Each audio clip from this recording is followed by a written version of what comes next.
3, 4. Let me tell you about PuckPedia, stats, contracts, and caps. It's all there for you.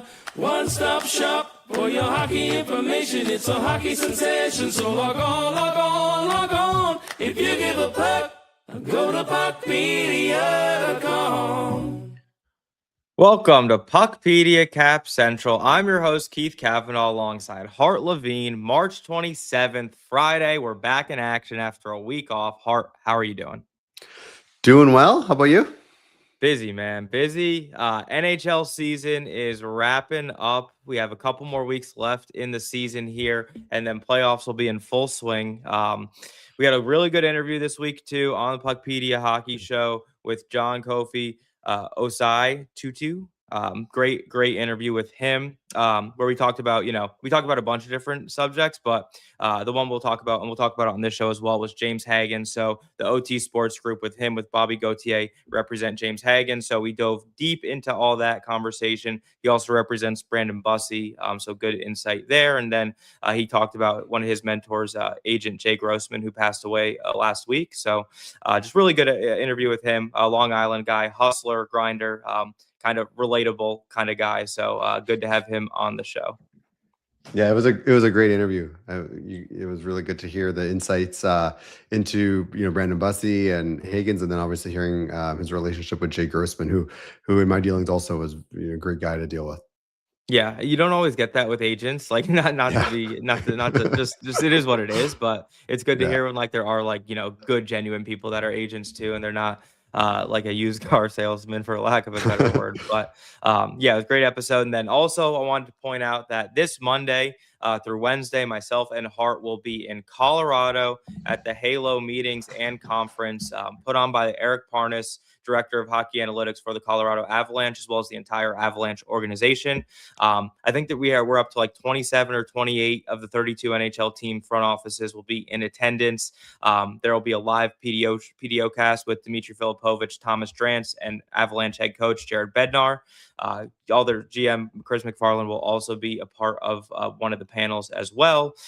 Their stathletes will be there. Teamworks, Mike Kelly, Megan Chayka with stathletes, obviously, and just a bunch of different sponsors. I think Hawkeye will be there. So it'll be a really good time, and I'm really excited for that. I know Hart's also excited for that, too. We will be doing a live show there on Tuesday. So, we'll have some special guests lined up for that. The who's who, that the NHL analytics world will be there. So very excited for that. Yeah, looking forward to it. Hopefully you don't intimidate everyone with those big guns that you bring to Denver. I'll try not to. Hopefully I can get through TSA. Hopefully I think TSA just struck a deal, but hopefully we get through and we get our flights and we get there on time. I was a little nervous about that, but let us get right into this episode here. So first topic of conversation is James Hagens. So if you guys don't know, James Hagens was the 7th overall pick in last year's draft to the Boston Bruins. Forward from Boston College, played on Team USA in the World Juniors. This year at BC, he actually had 47 points in 34 games played, so 23 goals, 24 assists. Really good season for Hagens. And BC season didn't go as planned, so they ended a little bit early. And when that happens, players usually have the option to sign their ELC now, or basically, wait until the off season if they don't want to burn a year. So it's usually a mutual agreement between the team and the player. As we've seen in situations recently, the players are starting to get a little bit more leverage. The Cutter Gautier's example is one that we've seen recently, and that's why Boston Bruins fans were freaking out. But James Hagens eventually agreed to an AHL ATO with the Boston Bruins organization. So it's actually with Providence, and basically Hart will give all the ins and outs of it, but essentially this keeps his AHL eligibility on the table for this season, and it doesn't necessarily burn that first year on his ELC, and there's a chance to sign the ELC at any time from now throughout the end of the season, basically. So why don't you talk us through this a little bit? Why do you think that this is the way that the deal played out? And like I said, we had his agent on our show that kind of gave his side of the negotiation table, but why don't you tell us a little bit about the CBA implications here, Hart? Sure. And I put out a video earlier this week on Twitter, and it's on the site in an article too, going in a lot of detail on this. But basically, for AHL eligibility, a player on an NHL deal had to have been in the AHL on trade deadline day. So that means a player that didn't have a contract if on deadline day. They obviously weren't in the AHL, and so if they sign an NHL contract for this season, they're not AHL eligible. So that's why Hagens, if he had signed an NHL contract for this season, then he can only play in the NHL, and he cannot play in the AHL. Whereas if he signs an ATO, amateur tryout, he can play AHL games, but he cannot play NHL games. So what you see is and these guys coming out of the NCAA, some are signing contracts that start for next season, and then they sign an ATO for this year. So in that case, they can only play AHL this year. They cannot play NHL. And then next year, they can obviously play either. Or we've seen players that have signed an NHL contract for this season. And again, in that case, they can only play NHL. They're not allowed to play AHL. And so what Hagens has done is, I think he's kind of getting the best of both worlds. I would be very surprised if he doesn't sign an entry-level deal that starts for this season eventually. But again, once he does that, he's no longer eligible for the AHL. So this way, by signing just the ATO, he can play those AHL games, get some pro experience, and then at some point he can sign an NHL deal for the season. And now he can't play in the AHL; he can only play in the NHL. Why would that be advantageous for Hagens? That's because of his age, he's not slide eligible, and so when he signs a contract for whatever season, but let's say he signs it for this season, that first year of the contract is used up or burned, as people call it, regardless of how many NHL games he plays. So there's an advantage for a player if they think that they're going to establish themselves quickly in the NHL. Basically, this year, his 3-year entry level deal, the first year is already used up this year. If he signs for this year, then he's got 2 years left on his entry level deal. And assuming by that second year he's putting up some points, he'd be in line for you'd think a big raise for that next deal. Whereas if he was going to start his entry level deal next season, he'd have one more season where he's getting paid around $1 million on his entry level deal. So that's why. Usually for the players, especially the higher end players, they want to do something like this where they can burn up that first year of the entry level deal right away. And they're basically then on a 2-year entry level deal when they start their career. And to that point too, Hart, and I think we saw the situation when Luke Hughes signed coming out of Michigan. Hagens probably won't be eligible for an offer sheet. He'll be a 10.2C. So that's also another wrinkle in these things when he gets to the end of that. So I think that's also a factor in these. I was looking at online discourse too, and I was texting with my buddy Johnny Lazarus, and he was saying that a lot of people online were criticizing the agency because they were saying that they lost leverage into situations by giving Hagens this ATO right now, but I don't really view it that way. And I don't know if you have any thoughts on if they really lost leverage in the situation, just taking both sides of their perspectives. What do you think about that? I mean, I think on your interview with John, he was pretty coy, but I would be very surprised if a player would leave school, sign an ATO, and not already have the terms of an entry-level deal kind of lined up and ready to go in a drawer. I'm sure either side would admit that because that might mess up his ATO eligibility. But I'm assuming they've worked it out and they know what that deal looks like. But let's just say they haven't. I mean, okay, so he's done his ATO. He still has to get a contract that he's happy with.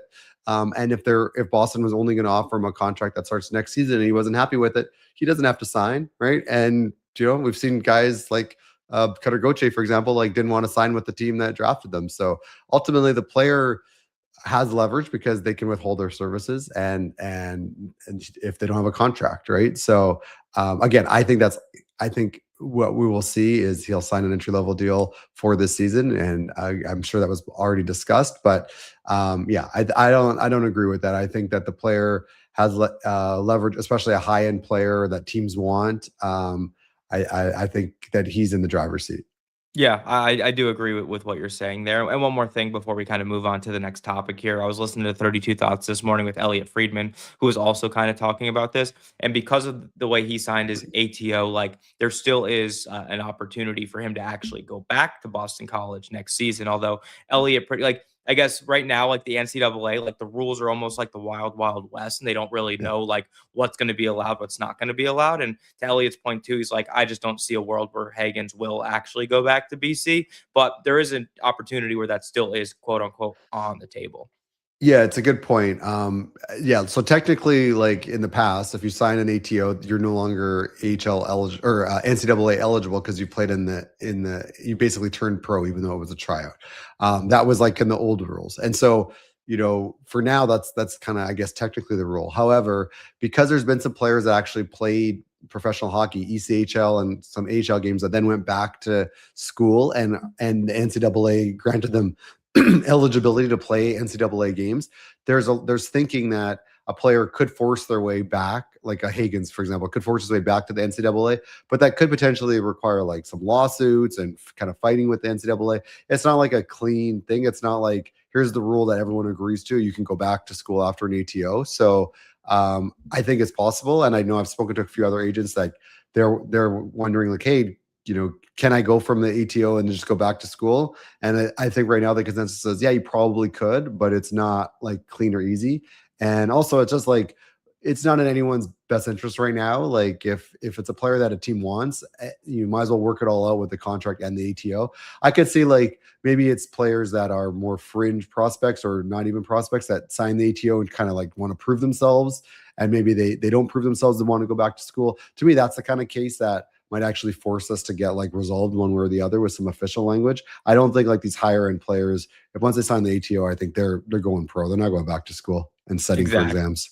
Exactly. And like Hagens is already well over a point per game in the NCAA. So what more does he really have to prove in that league? I guess some of these guys now, they might be able to actually make more money in the NIL era. But to your point, I think it's just like hockey's less so lucrative, I would say, than more like a college football or a college basketball. But there still is more money that was available that wasn't available previously. So yeah, we'll see how it plays out with James Hagens. I'm excited. Long Island kid, hopefully that also a conversation where, that's always a thing in the back of people's minds is maybe he wants to play on Long Island, but we'll see how it goes here. Let us move on to our next topic of conversation, which is the Toronto Maple Leafs, right?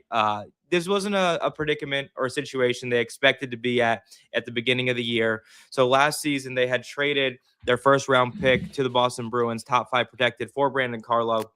Assuming you just put that top 5 protection on there, whatever, no big deal. Like, we're going to be a playoff team for the next 3-4 years. Like, they had made the playoffs basically, I think it was like 8 years in a row leading up to this year. Well, the wheels fell off on the Maple Leafs. Austin Matthews is injured for the rest of the year. Goaltending issues, defense issues, offense issues across the board. And now they're in a situation where they could potentially have to give up that first round pick to the Boston Bruins if it lands, 6th, 7th, 8th overall. And you had a great article up, and I think Brian will pull up the flow chart in a second here. But I want to walk us through. Yeah, perfect, Brian. Why don't we walk us through, Hart, like just the situation with how it's going to play out, like how exactly the Leafs keep their pick for this year. And then I know the Scott Laughton trade also like added another wrinkle into this situation.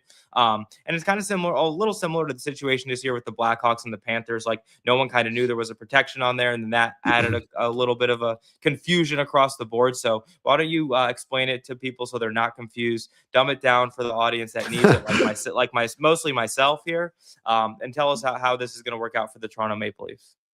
Yeah, I always, when I talk to people with teams, I tell them that there should be a fine if you need like a flow chart to work out these trade conditions, because some of these get really complicated. This isn't as bad as that Sean Monahan to Montreal trade that had like literally 2-3 paragraphs of conditions, but this one gets a little complicated. And a big credit to the PuckPedia graphic design team for the flow chart here, and also in the tweet the funny picture they made as well with Charlie holding the CBA. So basically, the first thing is, does Toronto get a top 5 pick? I get a lot of questions on this. This is that whether it's a top 5 pick or not, that's determined after the lottery. So it's not like the lottery changes everything, and maybe like they could give up the pick and then it becomes top 5 after the lottery.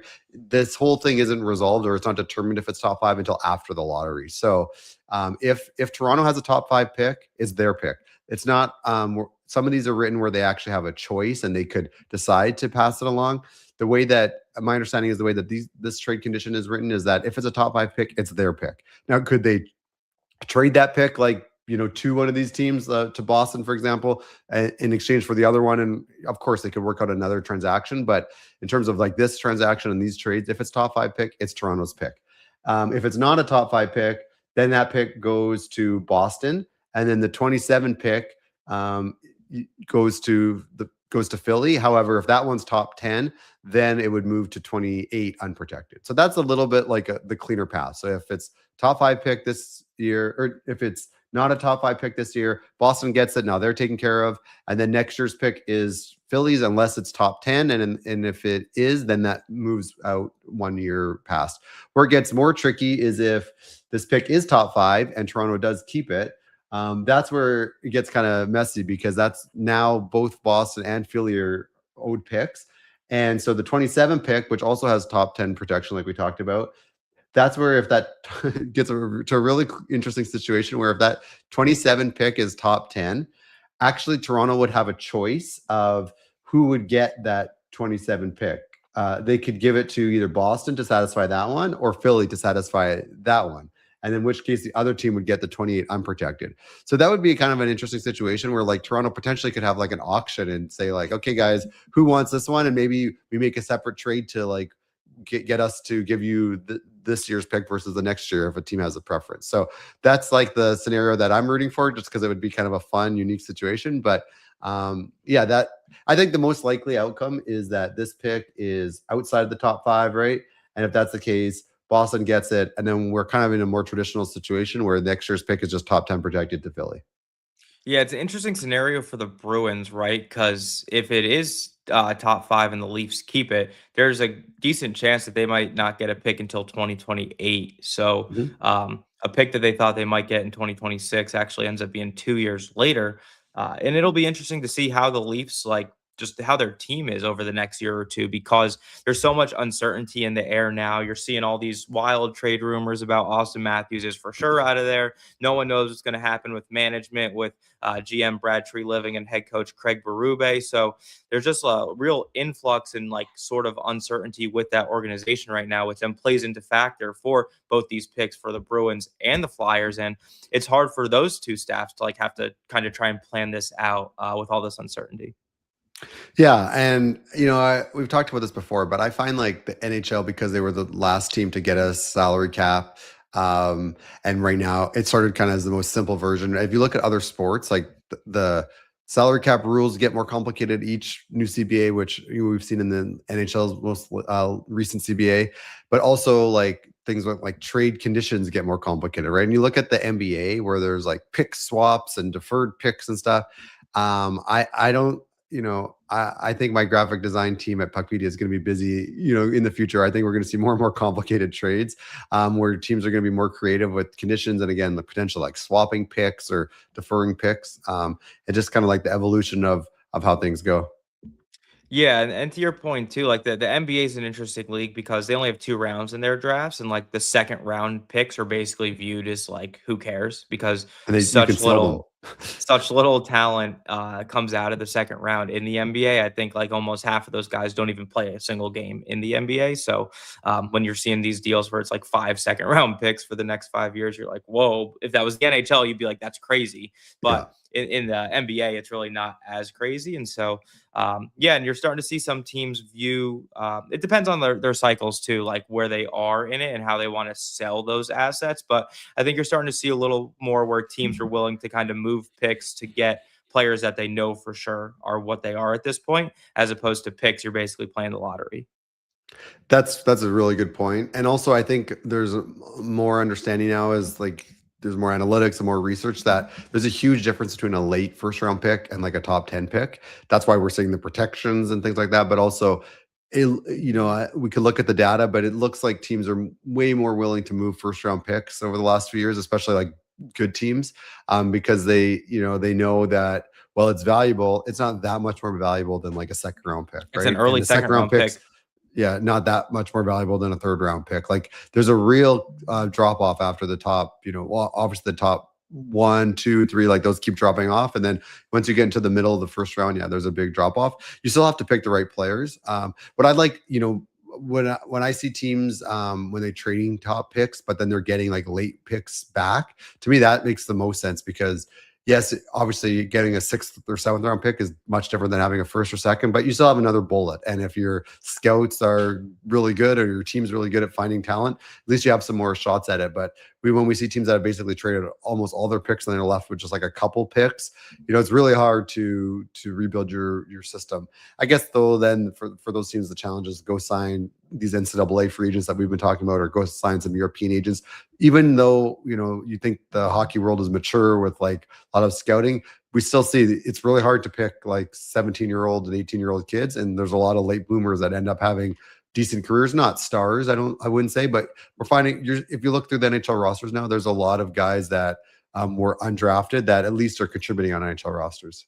Yeah, I'd say the drafting, scouting, like all that stuff is just it's the hardest part of the game by far, to the point where you're always looking at teams how they draft. And I look at the team like the Dallas Stars that has one of the best drafting records lately. Same with like the Minnesota Wild, who brought over Judd Brackett a few years ago. Like it's just such a hard skill set. But the teams that do draft the best position themselves the strongest, because they have cost controlled assets. They're usually able to, get the high end free agents with younger guys who are able to contribute in the lineup.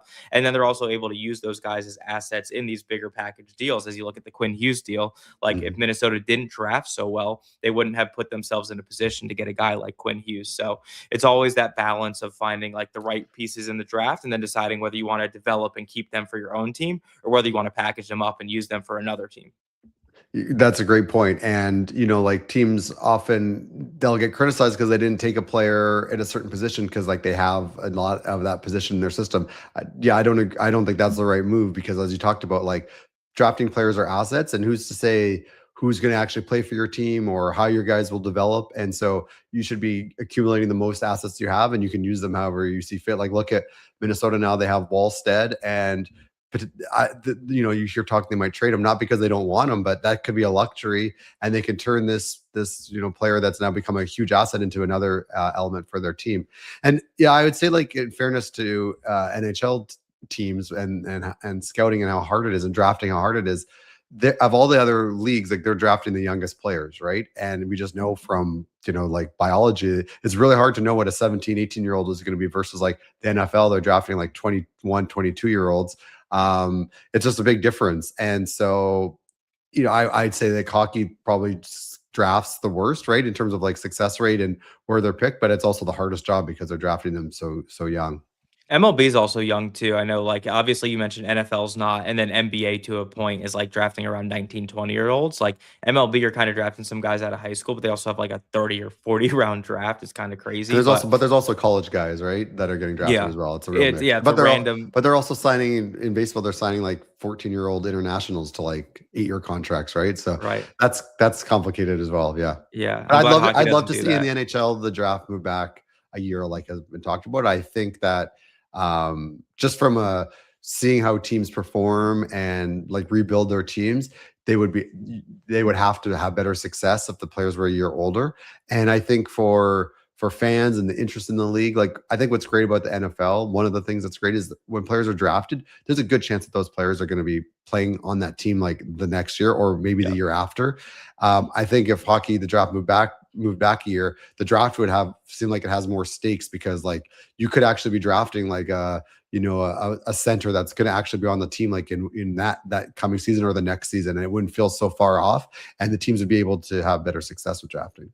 Yeah, you look at the NHL, right? It's usually the first overall pick's really the only guaranteed guy, give or take, to play. And then sometimes you'll get like the second and third pick also play. And like this year, I know it's random because like Ben Kindle decided to just be nasty and play. And he just had a shootout winner last night. But he's a guy who's drafted like 13th overall and he played. And I think Zach Benson, the same situation a couple years ago. But you're not really seeing a lot of the first round guys play. Or in the NFL, every single first round pick is pretty much on the field in some sort of role for their team in year one. And for the most part, you're getting second, third, and fourth round picks even playing a decent role as well. So I think that would be a good point, and we'll see how it plays out. Obviously won't happen in this CBA, but maybe in the next one. And let's keep it moving here though. We'll touch on this quick here, Hart. It's the AHL eligibility. I know we were talking about Elliotte Friedman had reported that basically any 19-year-old first-round pick will be eligible for the AHL. It's not official yet, but it's widely reported, and that's the expectation. So why don't you just tell us quickly like what the current rule is now and how it's different from what will be happening,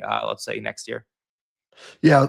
So the current rule is actually, it's not even an NHL rule. It's like a rule between the CHL and the NHL /AHL. So like 19-year-old Europeans can play in the AHL, but if you come from the CHL or North America, you're not eligible to play in the AHL at 19, which that always struck me as a little strange. Like, why should it matter where you come from if you're why should the AHL eligibility be different based on age, depending on where you come from. But in the new CBA or in the MOU, there was a sort of an agreement that they would try to work something out with the CHL to allow 19-year-olds to play in the AHL. Again, that wasn't just between the NHL and the NHLPA, so they couldn't like just decide that, but they basically agreed that they would try to work that out with the CHL. The way that it was written in the MOU was that it would be one player per team.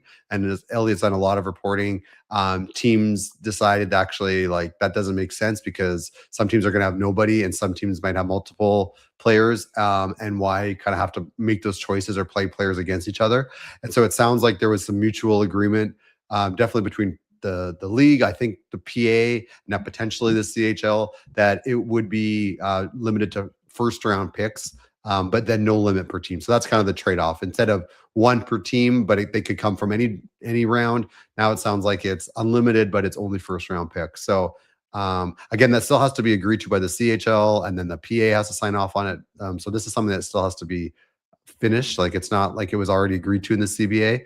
But I think that's a good change. Again, like it doesn't make sense for some of these players where the only option is to be in the NHL and like a healthy scratch or playing like 10 minutes a game on the fourth line or go back to junior where they've already proven that they're too good for it. Like in some cases, like the HL is definitely the best place for them. But again, it's not a one size fits all. Like a lot of players at 19 are best served in the CHL, or the really, really good ones are ready for the NHL. But it's that group of players that are probably like Zane Parekh, for example, feels like the perfect example. Exactly. Too good for or like even Shane Wright, like after his draft, right? Like he's healthy scratch, then healthy scratch enough. He's allowed to play a few games in the AHL. Like that just seems silly. So for the players that have kind of proven everything in junior, let them play in the AHL and get some like pro experience and then be ready to have a better career. So to me, it's more like closing a spot or like an area where some players were kind of caught up that just didn't make sense for their development. Yeah, and I think like I don't want to talk for him, but I feel like Shane Wright's development was a little bit impacted. Just like I expected, more out of him at this point in his career, and because of these silly rules where he wasn't really able to play much his first couple years as a quote unquote pro because he wasn't able to play in the AHL, like that might have definitely stunted his development to where like he's not able to impact the game as the way he would have if rules were different or they were this way. So I think like we've seen players need to play, right? And while getting a taste of NHL action is helpful, like especially for a young player, playing like big minutes in the AHL or anywhere in any league is a lot better for their development than being healthy scratched or playing like 5, 6, 8 minutes in the NHL. So I think any rule that allows that is better. Not to get too off topic, but I was just reading in the Players Tribune, Ernie Clement from the Blue Jays wrote an article talking about how like when he was drafted and first made it up to the majors, like that was literally the least amount of baseball he'd ever played in his life. Like he was a bench guy, didn't get to play very much. He got DFA'd twice, I saw too. Yeah. But he said like of my whole life, I'm now in the majors and it's the least baseball I've ever played. So then he got designated for assignment, signed a minor league deal with the Jays organization, actually got to play almost every day. Hey, he got better, it developed, right? And I think it's just a good lesson too. Like players definitely there's some advantage of getting a taste of the NHL, seeing what that's like, the speed, the physicality, showing that they can carve out a role. But I think long-term for development, playing like heavy minutes in any other league is better than being a healthy scratch or playing very limited minutes in the NHL. Totally. So we'll see how that plays out. Hopefully, you're getting some first round picks who maybe aren't ready for the NHL, but they're able to go to the always hungry league, the AHL. So why don't we wrap it up here? We're gonna wrap each episode up, Hart, with our draft simulator. So if you go to PuckPedia.com and if you go to PuckGM, you're able to pull up the draft simulator. So basically, how this works is it basically runs an actual draft simulation based off of the draft odds, exact kind of programming algorithm behind the scenes on that. But basically, and it's up to date on the current record. So it's assuming that the season ends today. This is how it would be. It includes all the trade protections. It includes all the pick swaps. And basically, you have to run 2 lotteries. And then basically that is going to determine, who wins. And I was telling Hart, I ran one earlier where 2 teams that weren't able to jump all the way up to won both lotteries. And so Vancouver still ended up with the first overall pick. But anything you want to add on, Hart, before we finish up here? No, I think it's fun to simulate and see what happens, and yeah, just go on PuckGM, click the run simulator, and let's see. So here's the simulator. Oh boy. Oh, so the Rangers won the first. I'm sure no one will complain that it was rigged in any way, shape, or form for the New York Rangers, as they've won a couple lotteries And conveniently. And then Seattle. Seattle. Wow. All right. So then basically how that would work in this scenario is because the Rangers were second in the current lottery odds, they moved up one spot to get that first overall.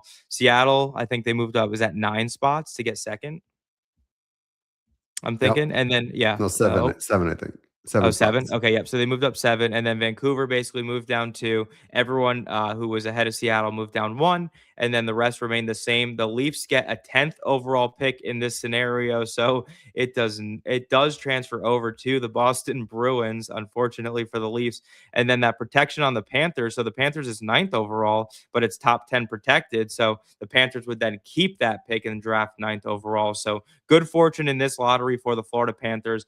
I would say average fortune for the Maple Leafs. It's not like 6 or 7. It's 10th overall. So maybe it's not like worst case scenario for them.